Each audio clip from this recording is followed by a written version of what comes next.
Hey everyone, it's good to be back with you today. And I know it's been a while since I've been on here, and I apologize for the lengthy gap between videos.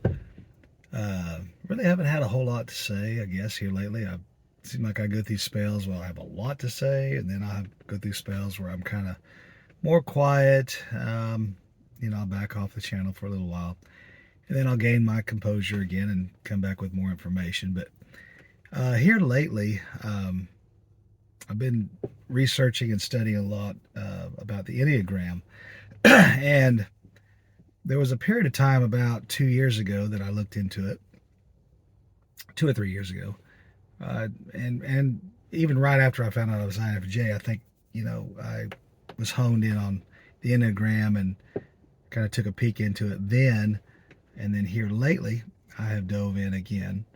And so Enneagram has always been kind of confusing to me because it it seemed like every time I take a test, I ended up as being something different, and I didn't really know why. It didn't matter, it just seemed like there wasn't anything consistent about it. I thought, well, I can take a Myers Briggs test, and fairly consistently, I'm INFJ in almost all the tests. Um, I think maybe once I've tested INFP. It was like right on the border. Um, but overall, I pretty consistently on most of the tests end up being INFJ. So it was fairly easy for me to settle into that. And then also knowing some of the differences and nuances between INFJ and INFP, I realized, yeah, I'm INFJ. And I have a son who's INFP, and we're quite a bit different. We're similar in some ways, but there is some differences between us, especially in energy level. He's got a ton of energy. I don't have that energy. I wish I had it. But anyway, and it's not just his youth, it's something about his personality. He really has a lot more drive to get things done. And although he's not very organized outwardly, I think it's in here, but outwardly he's not as organized as I would be. So I'm not saying I'm perfect at it by any means. I'm a little messy in my world too, but not like he is. He's really messy. So anyway, there is that difference. But the Enneagram, I kept taking these tests, and I think the first time I took it, I was a one, maybe like a one wing two. Then I took it again, and I was a four wing five. I took it again, I was a five wing four. So I've been one, I've been a, I've been a one, a five, a four, and then I took it and was a nine, nine wing one. And then the more I got to really researching and studying, I found out that nines are the chameleon, really the chameleon type among all the Enneagrams, kind of at the top. And so I ended up settling at being a nine wing one.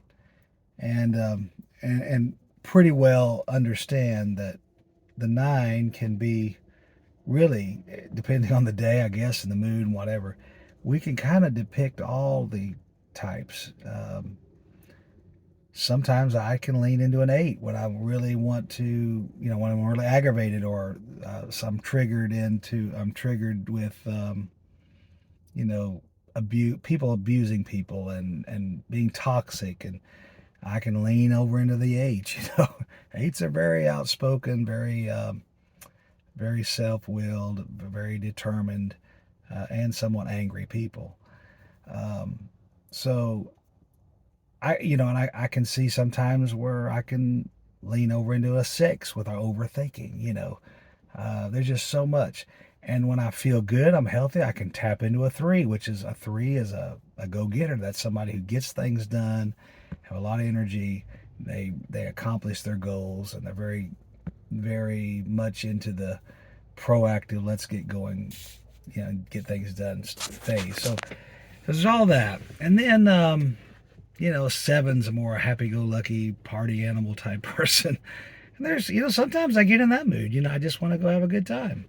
So, I can tap into all those, you know, aspects of personality at different times in my life.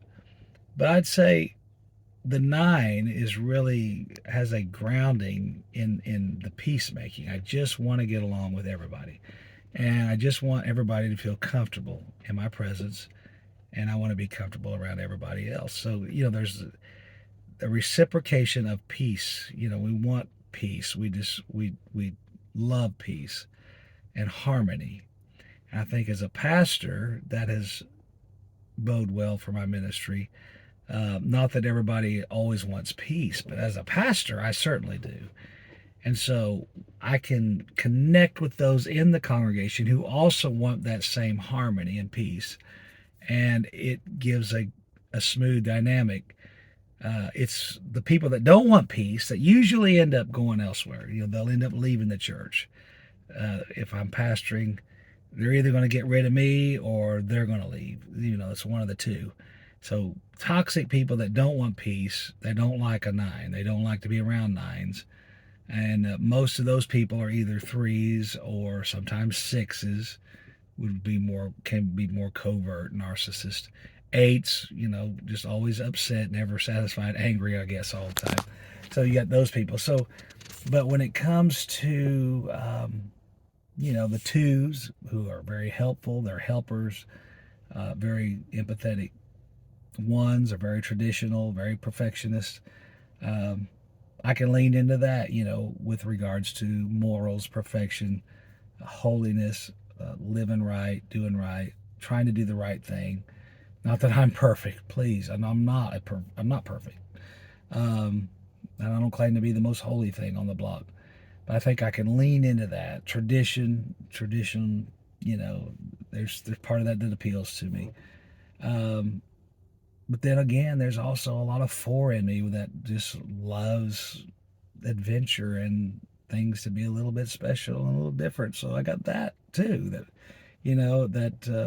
and that likes to be individual. I like to be individualistic, um, idealistic. And it's just a lot of things. So but a nine can tap into all of those aspects and kind of pull them together and manage all of it in one. So I think that's an interesting thing. And when I realized just how the nine is kind of like at the top of the pyramid and everything else below it, it kind of sits there as a capstone of all the other personalities and as an amalgamation of all of it, it really began to make a lot of sense.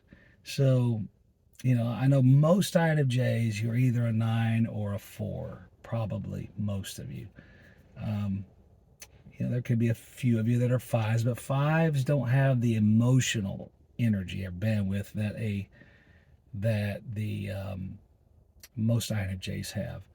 They lack a little bit of empathy. Their fives are more of an INTJ energy. They're more of a thinker, very in tune with logic, reasoning, very studious.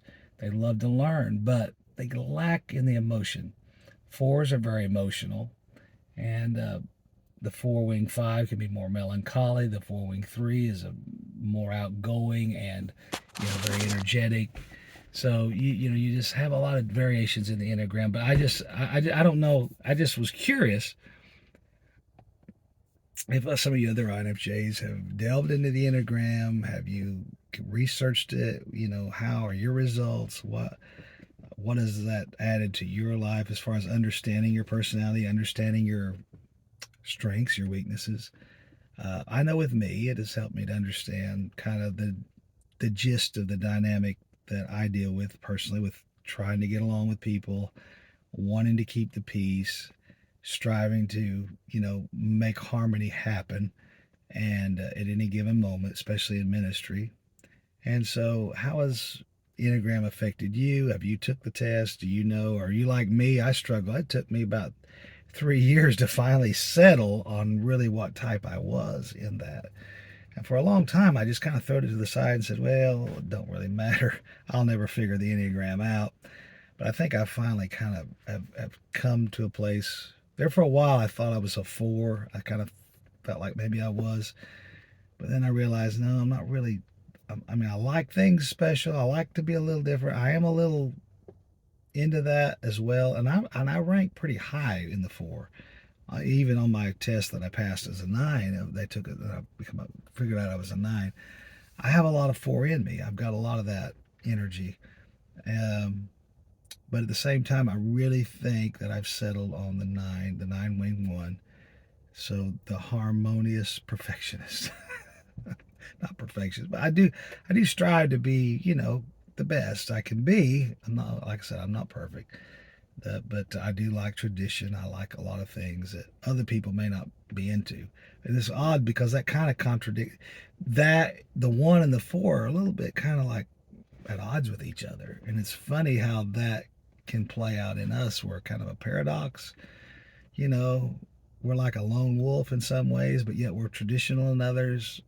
We stand out. There's like a battle that goes on inside of my mind sometimes. So anyway, how's that played out in your life? I'd love to hear from you. And sorry I haven't I've been around lately, but I'm still alive, and I appreciate all of you that check in occasionally and just ask how I'm doing. It means a lot to me. God bless you all. Take care. Bye bye.